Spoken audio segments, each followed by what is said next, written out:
Hello students, आज हम बुद्धि के बारे में पढ़ेंगे।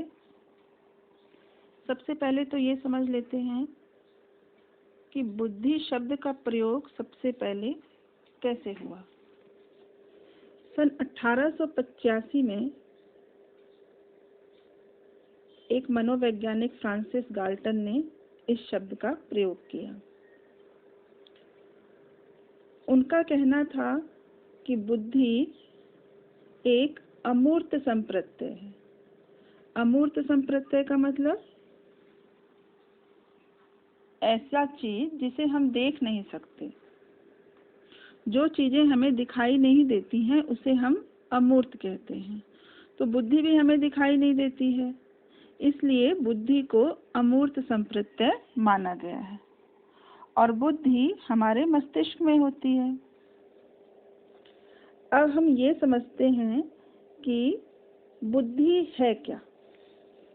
हम किसे माने कि यह बुद्धि है। कैसे हम पता करें कि यह व्यक्ति बुद्धिमान है और यह व्यक्ति कम बुद्धिमान है।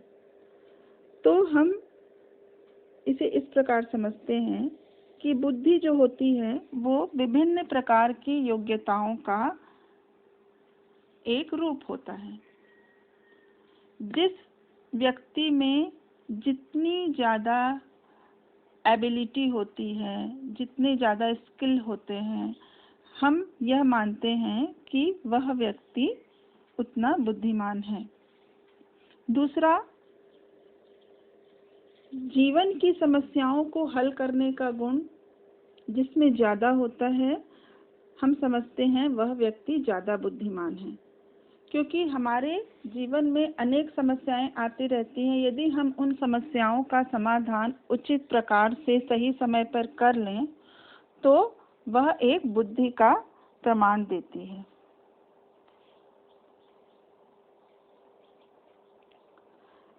अब हम यह समझते हैं कि बुद्धि को यदि देखें तो हम इसको 3 भागों में बांटते हैं। पहला है बुद्धि समायोजन करने की योग्यता है। दूसरा सीखने की योग्यता होती है और तीसरा अमूर्त चिंतन की योग्यता। तो समायोजन की योग्यता का मतलब यह है कि यदि हम किसी भी सिचुएशन में, किसी भी परिस्थिति में अपने आप को समायोजित कर पाते हैं अच्छे तरीके से, तो वह क्या कहलाएगी? हमारी बुद्धि कहलाएगी। दूसरा, बुद्धि सीखने की योग्यता है। यदि हम किसी कार्य को बहुत अच्छे तरीके से सीख पाते हैं, किसी कार्य को बहुत सृजनशील तरीके से सीख पाते हैं, तो वह हमारी बुद्धि को दर्शाती है। तीसरा, बुद्धि अमूर्त चिंतन की योग्यता है। अमूर्त चिंतन मतलब अमूर्त मतलब जैसा कि पहले हम पढ़ चुके हैं कि जो चीजें हमें दिखाई नहीं देती हैं वह क्या कहलाती हैं? अमूर्त कहलाती हैं। तो यदि हम उन चीजों के बारे में चिंतन करते हैं और उन चिंतन के द्वारा हम जो भी निष्कर्ष निकालते हैं वह हमारी क्या कहलाती है? बुद्धि कहलाती है। तो अब हम यह समझते हैं कि अलग अलग मनोवैज्ञानिकों ने बुद्धि के बारे में अलग अलग बातें बताई। कुछ मनोवैज्ञानिकों ने बुद्धि के समायोजन की योग्यता बताए, कुछ मनोवैज्ञानिक सीखने की योग्यता बताए और कुछ मनोवैज्ञानिक ने कहा कि बुद्धि अमूर्त चिंतन की योग्यता है। तो हम यदि इस प्रकार देखें कि कौन कौन से मनोवैज्ञानिक ने बुद्धि को समायोजन की योग्यता बताई है, तो उसमें सबसे पहला है स्टर्न, दूसरा है क्रुज, तीसरा है बर्ट और चौथा है काल्विन। ये मनोवैज्ञानिक ने बुद्धि को बताया कि बुद्धि समायोजन करने की योग्यता है। अब यदि हम इनके डेफिनेशन को देखेंगे तो पाएंगे कि जो मनोवैज्ञानिक बुद्धि को समायोजन करने की योग्यता बता रहे हैं तो उनके परिभाषा में समायोजन शब्द जरूर आएगा। यदि हम इसको याद करना चाहें तो इस तरीके से हम इसको याद कर सकते हैं। दूसरा आपका आता है सीखने की योग्यता। तो सीखने की योग्यता के बारे में कौन कौन से मनोवैज्ञानिकों ने बताया? पहला है आपका बंकिधम, दूसरा है डियरबार्न, तीसरा है मैकडूगल और चौथा है थॉर्नडाइक। तो ये 4 मनोवैज्ञानिकों ने बताया कि बुद्धि हम कैसे समझते हैं। यदि सीखने की योग्यता हमारे अंदर जितनी ज़्यादा है, इसका मतलब है बुद्धि हमारे में उतनी ज़्यादा है।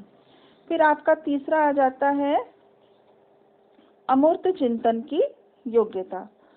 तो बुद्धि को किस किस मनोवैज्ञानिकों ने बताया कि बुद्धि अमूर्त चिंतन की योग्यता है? तो सबसे पहले आता है नाम बीने, दूसरा नाम आता है स्पीयरमैन, तीसरा आता है टर्मन और चौथा आता है फ्रीमैन। फ्रीमैन नामक जो मनोवैज्ञानिक थे, उन्होंने कहा कि उन्होंने तीनों चीज़ों को लिया है। उनका कहना था कि बुद्धि समायोजन की योग्यता भी होती है, बुद्धि सीखने की योग्यता भी होती है और बुद्धि अमूर्त चिंतन की भी योग्यता होती है। तो यदि हम उनका परिभाषा देखें, उनकी डेफिनेशन देखें, तो उनके डेफिनेशन में समायोजन, सीखना और अमूर्त चिंतन, ये तीनों बातें दर्शाई गई हैं। अब हम इनकी परिभाषा को देखते हैं। तो पहला है फ्रीमैन, जिन्होंने बताया कि बुद्धि समायोजन, सीखना और अमूर्त चिंतन की योग्यता है। तो उनके अनुसार उनकी परिभाषा है बुद्धि समायोजन, अधिगम और अमूर्त चिंतन की योग्यता है। बंकिघम ने बताया बुद्धि सीखने की योग्यता है। उसी प्रकार डियरबार्न ने बताया बुद्धि सीखने और अनुभव से लाभ उठाने की योग्यता है। तो ये अलग अलग मनोवैज्ञानिकों ने बुद्धि के बारे में अलग अलग परिभाषा बताई है। फिर हम आ जाते हैं फ्रीमैन का। फिर देखते हैं बुद्धि समायोजन, अधिगम और अमूर्त चिंतन की योग्यता है। बंकिघम कहते हैं बुद्धि सीखने की योग्यता है। डियरबार्न कहते हैं बुद्धि सीखने और अनुभव से लाभ उठाने की योग्यता है। और टर्मन नामक मनोवैज्ञानिक कहते हैं बुद्धि अमूर्त चिंतन के बारे में विभिन्न योग्यताओं का नाम है। तो अलग अलग मनोवैज्ञानिकों ने बुद्धि के बारे में अलग अलग डेफिनेशन बताई है। अब हम पढ़ते हैं बुद्धि के प्रकार, कि बुद्धि कितने प्रकार की होती है। तो इस बारे में भी पहला बताया है, थॉर्नडाइक ने बुद्धि के प्रकार को परिभाषित किया है और गैरिट नामक मनोवैज्ञानिक ने। थॉर्नडाइक नामक मनोवैज्ञानिक का यह मानना है कि बुद्धि 3 प्रकार की होती है। पहली यांत्रिक बुद्धि, दूसरी अमूर्त बुद्धि और तीसरी सामाजिक बुद्धि। तो उन्होंने बुद्धि के बारे में 3 बातें बताई। गैरिट नामक मनोवैज्ञानिक ने भी बुद्धि की 3 प्रकार बताए हैं, मूर्त बुद्धि, अमूर्त बुद्धि और सामाजिक बुद्धि। अब हमको यह समझना है कि यांत्रिक बुद्धि और मूर्त बुद्धि, ये दोनों बुद्धि क्या है। तो हम यह समझेंगे कि यांत्रिक बुद्धि को ही मूर्त बुद्धि कहा जाता है और मूर्त बुद्धि को ही यांत्रिक बुद्धि कहा जाता है। हम इसे स्थूल बुद्धि भी कह सकते हैं। तो देखा जाए तो थॉर्नडाइक और गैरिट के अनुसार दोनों बुद्धि के प्रकार एक जैसे हैं। यांत्रिक बुद्धि को मूर्त बुद्धि कहा जाता है, दूसरा अमूर्त और तीसरा सामाजिक। गैरिट ने भी मूर्त, अमूर्त और सामाजिक 3 प्रकार की बुद्धि बताई। अब हमको यह समझना है कि यांत्रिक बुद्धि जो होती है वह किस प्रकार के व्यक्तियों में पाई जाती है। जैसा कि यांत्रिक शब्द से हमें यह पता चलता है कि यांत्रिक मतलब कि एक तरीके से उपकरण। तो जिस उपकरण की सहायता से हम चीज़ों को सीखते हैं वो हमारी यांत्रिक बुद्धि कहलाती है। और यांत्रिक बुद्धि मूर्त बुद्धि होती है, मतलब जो चीज़ें हमें दिखाई दे रही हैं, जिन चीज़ों के द्वारा हम सीख रहे हैं, वह क्या कहलाती है, मूर्त बुद्धि या यांत्रिक बुद्धि। तो ऐसी बुद्धि किसमें पाई जाएगी, अभियंता में, कारीगर में, वास्तुकार में, मैकेनिकल में, व्यापारी में और इतिहासकार में, क्योंकि इन्होंने चीज़ों को देखा है और देखने के बाद वह उसे अपनी बुद्धि के द्वारा प्रदर्शित किए हैं। तो यांत्रिक बुद्धि अभियंता, कारीगर, वास्तुकार, मैकेनिकल, व्यापारी और इतिहासकार में दिखाई देगी। अब दूसरा आपका आ जाता है अमूर्त बुद्धि। अमूर्त बुद्धि को हम क्या कहते हैं? सूक्ष्म बुद्धि, मतलब ऐसी बुद्धि जो हमें दिखाई नहीं देती है। तो इस प्रकार की बुद्धि किस में पाई जाएगी? कैसे जानेंगे कि इस व्यक्ति में अमूर्त बुद्धि है? तो जिस व्यक्ति में तर्क करने की क्षमता, चिंतन करने की क्षमता ज़्यादा पाई जाती है, वह व्यक्ति में अमूर्त बुद्धि पाया जाता है। जैसे दार्शनिक, वैज्ञानिक, कलाकार और चित्रकार, यह जो व्यक्ति हैं इसमें तर्क, विवेक, चिंतन और अमूर्त बुद्धि पाया जाता है। अब तीसरा हमारा आ जाता है सामाजिक बुद्धि। सामाजिक बुद्धि मतलब कि ऐसी बुद्धि जो समाज के लोगों में पाई जाती है। जैसे पहला है समाज, मतलब समाज के सभी लोगों में सामाजिक बुद्धि पाई जाती है। दूसरा आपका आता है जो राजनेता होते हैं, उसमें यह बुद्धि थोड़ी ज़्यादा पाई जाती है। और तीसरा आपके होते हैं चित्रकार। तो यह तीनों प्रकार के व्यक्तियों में सामाजिक बुद्धि पाई जाती है। अब हम आ जाते हैं बुद्धि की विशेषता। हम पढ़े बुद्धि क्या होता है, बुद्धि की परिभाषा किन किन मनोवैज्ञानिकों ने दी, बुद्धि कितने प्रकार की होती है, जिसमें थॉर्नडाइक और गैरट के अनुसार हमने पढ़ा। दोनों मनोवैज्ञानिकों ने बुद्धि के 3-3 प्रकार बताए, मूर्त, अमूर्त और सामाजिक। अब हम आ जाते हैं बुद्धि की विशेषता, कि बुद्धि की विशेषता क्या होती है। तो सबसे पहले है बुद्धि एक जन्मजात प्राकृतिक योग्यता है। हर व्यक्ति में जन्म से बुद्धि पाई जाती है। दूसरा होता है बुद्धि में योग्यता होती है, समायोजन करने की योग्यता, सीखने की योग्यता और अमूर्त चिंतन।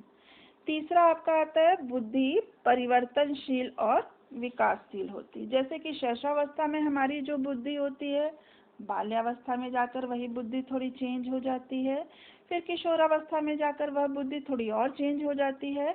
तो बुद्धि जैसे जैसे विकास होता जाता है, वैसे वैसे बुद्धि में क्या होता जाता है? परिवर्तन होता जाता है। इसलिए बुद्धि को हम क्या कहते हैं? बुद्धि परिवर्तनशील और विकासशील होती है। फिर अपने इसमें हम एक और पॉइंट ले लेते हैं कि बुद्धि पर वातावरण, प्रशिक्षण, शिक्षा एवं वंशानुक्रम आदि का प्रभाव पड़ता है। यदि आपके आसपास का वातावरण, आपको बचपन से दी जाने वाली शिक्षा, आपका वंशानुक्रम, आपके घर में जो भी हेरिडिटी चली आ रही है, उसका प्रभाव भी किस पर पड़ता है? बुद्धि पर पड़ता है। तो यह क्या कहलाती है? बुद्धि की विशेषता। तो यहाँ पे हमने पढ़ा कि बुद्धि होता क्या है। तो सबसे पहले बुद्धि शब्द का जो पहला शब्द बुद्धि किसने लाया था? 1885 में आपका डॉल्टन नामक मनोवैज्ञानिक ने लाया था। फिर हमने पढ़ा कि बुद्धि होता क्या है, बुद्धि की डेफिनेशन क्या होती है, बुद्धि के प्रकार क्या होते हैं और बुद्धि की कौन कौन सी विशेषताएं होती हैं। Thank you.